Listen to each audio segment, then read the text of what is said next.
السلام عليكم ورحمة الله وبركاته. أهلا بيكم مع خبر جديد على القناة. من فترة يعتبر تقريبا من أول السنة اللي احنا موجودين فيها دي كانت نزلت مبادرة بتاعة شراء سيارات للعاملين في الخارج.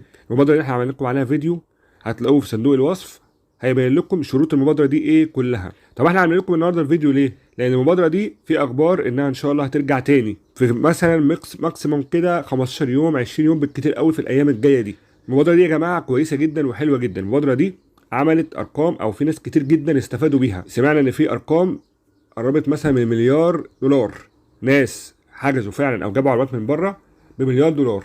المبادره دي باختصار جامد جدا ان حضرتك لو عندك حد بره معاه عربيه وعايز ينزلها، او انت اصلا عايش بره بس رجعت مثلا اجازه، او انت مثلا بره معاك عربيتك وعايز تنزلها هنا، او معاك عربيه او حد تعرفه معاه عربيه بره وعايز ينزلها هنا، تقدر ان حضرتك تروح تدفع او تحجز العربيه الاول في البرنامج بتاع الحجز بتاع العربيه دي، وبعد كده تروح تدفع مبلغ هو عباره عن جمرك العربيه ناقص 70%.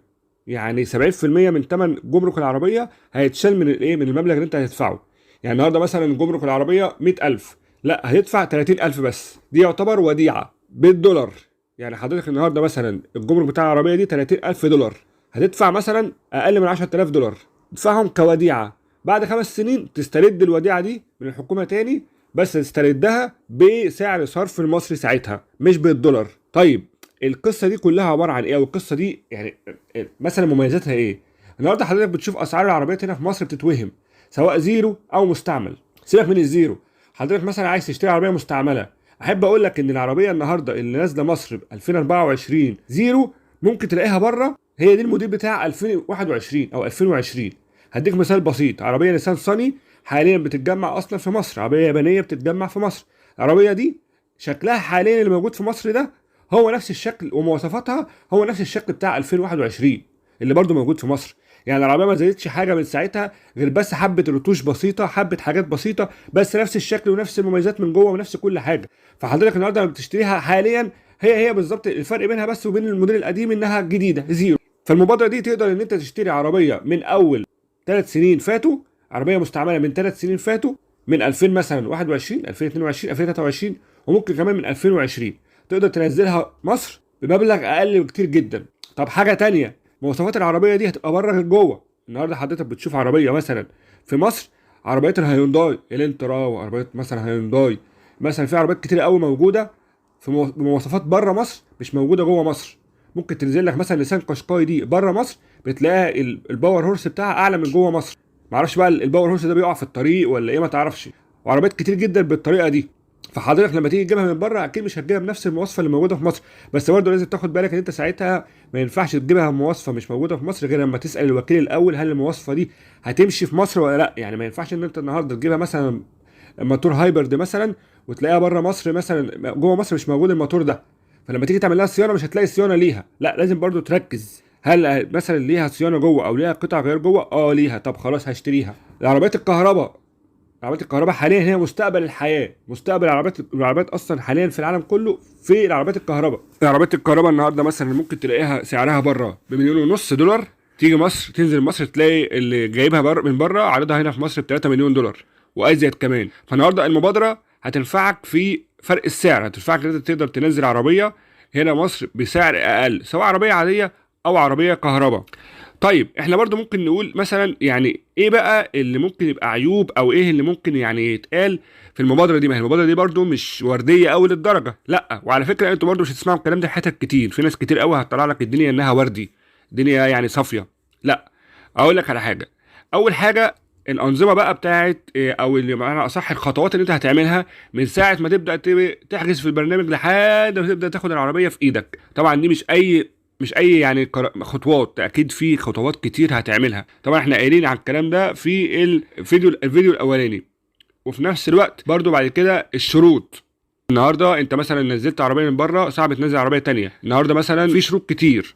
برضو النقطه اللي بعد كده وهي حكايه الوديعه. النهارده ببساطه جامده جدا، حضرتك العربيه مثلا هتبقى نازله لك بجمارك 100,000، هتحط وديعه 30,000 بس، اللي هي 30% من قيمه الوديعه او من قيمه الجمارك، هي عباره عن وديعه. ولو حضرتك جايبها من اوروبا هيبقى 19% بس، اللي هو 19000. ليه؟ لان اوروبا فيها اتفاقيه الجات، اتفاقيه الجات دي بتخلي ان العربيه تبقى زيرو جمارك، بس طبعا ساعتها لازم تجيب ان ايه الشهاده اللي تفيد ان العربيه منشا اوروبي. المهم حضرتك هتدفع الوديعه دي النهارده، هتدفعها مثلا وليكن 30000 او 40000، اللي هو يساوي $1000 مثلا. $1000 اللي هم هيساوي 40000. طبعا حطهم وديعه عند الايه، عند الدوله في وزاره الماليه. هتيجي بعد 5 سنين، بعد 5 سنين هتلاقي $1000 دول يساوي كام مصري. يعني ساعتها هتاخد فلوسك، هتسترد فلوسك بسعر الصرف ساعتها. برضه ركز في النقطه دي جدا، عشان النقطه دي مهمه جدا. ساعتها سعر الصرف هيبقى كام؟ $1000 دول اللي انت حطيتهم النهارده السنه دي 9/2023، هتاخدهم 9/2028. ساعتها $1000 هيساووا كام مصري؟ ففي ناس كتير قوي ممكن تفكر تقول لك ايه، انا معايا $1000، طب انا هحطهم وديعه وعربيه وقصص وحاجات من دي. طب ما $1000 دول انا اشغلهم، لان ساعتها اكيد هيخسروا بنسبه كبيره جدا. احنا النهارده في 2010 كان الدولار مثلا يساوي مثلا حوالي 5 6 جنيه. النهارده احنا في 2023 الدولار يساوي 40 جنيه. ففي ناس برضه هتفكر بالنقطه دي او في اللقطه دي، وهيبقى برضه عندها حق في التفكير ده. فالنهارده احنا وجهه نظرنا ان المبادره دي خلاصه القول مبادره كويسه جدا للي عايز يشتري عربيه، لان كمان النهارده حتى انت لو عايز تشتري عربيه من بره هتشتريها بثمن ارخص من اللي موجوده جوه اول ما تخش لك مصر. بعد بقى قصه الوديعه والكلام ده كله، حتى لما تيجي تسترد الوديعه برضو مبلغ اقل من اللي حطيتها بيه، برضو انت كسبان. وكمان بقى يا سلام لو انت عايز تبيع العربيه دي. احنا النهارده بنشوف اسعار عربيات خزعبليه في مصر، عربيات عملها خزعبليه. النهارده تويوتا كورولا بيطلب فيها مليون مثلا. طب ايه ده ان شاء الله. فهي المبادره النهارده بوجهه نظرنا حلوه جدا، لكن عيبها بس النقطتين بتاعت الاجراءات، وفي نفس الوقت الوديعه بعد ما تستردها. لكن حضرتك لو برضو بصيت لحكايه الوديعه هتقول ان الوديعه انا لما استردها هكون على الاقل ركبت العربيه، برضو على الاقل مثلا استهلكت العربيه. ففي ال5 سنين دول لو انت حسبتها هتلاقي ان برضو يعني انا ما خسرتش كتير، مقابل ان انا جبت عربيه من بره، ومقابل ان انا، لان انا برضو لو عايز اجيب عربيه من بره وهحط عليها جمارك، شوف هحط عليها جمارك قد ايه. فالمبادره يا جماعه مبادره كويسه، واللي يقدر ان هو يعملها لا يعملها. مبادره حلوه جدا ومهمه، وهتوفر عليك وهتخليك تجيب عربيه من بره. ممكن تجيب عربيه كهرباء مش موجوده اصلا في مصر، ممكن تجيب عربيات من بره BMW، ممكن تجيب مثلا مرسيدس. الحاجات اللي هي اصلا انت بتشوفها دي يا دوب بس ايه، تشوفها بس كده منظر وتسمع بس ايه اسعارها وتضحك وخلاص. فده انت برضو يعني ارجع للفيديو الاولاني اللي احنا عملناه، لان في الشروط احنا مش هنقولها تاني، احنا خلاص قلناها في الفيديو اللي قبل كده، وبنسبه 99% الشروط دي هي برضو اللي هتنزل. المبادره خلاص ان شاء الله كمان كام يوم خلاص مجلس الوزراء وافق عليها، هيبعتها بس ايه لمجلس النواب، مجلس النواب ويوافق عليها، يعرض على رئيس الجمهوريه، رئيس الجمهوريه يوافق عليها، تاني يوم هتلاقي المبادره خلاص نزلت. ده برضو فيديو سريع عنها حبينا برضو نقول لكم عنه.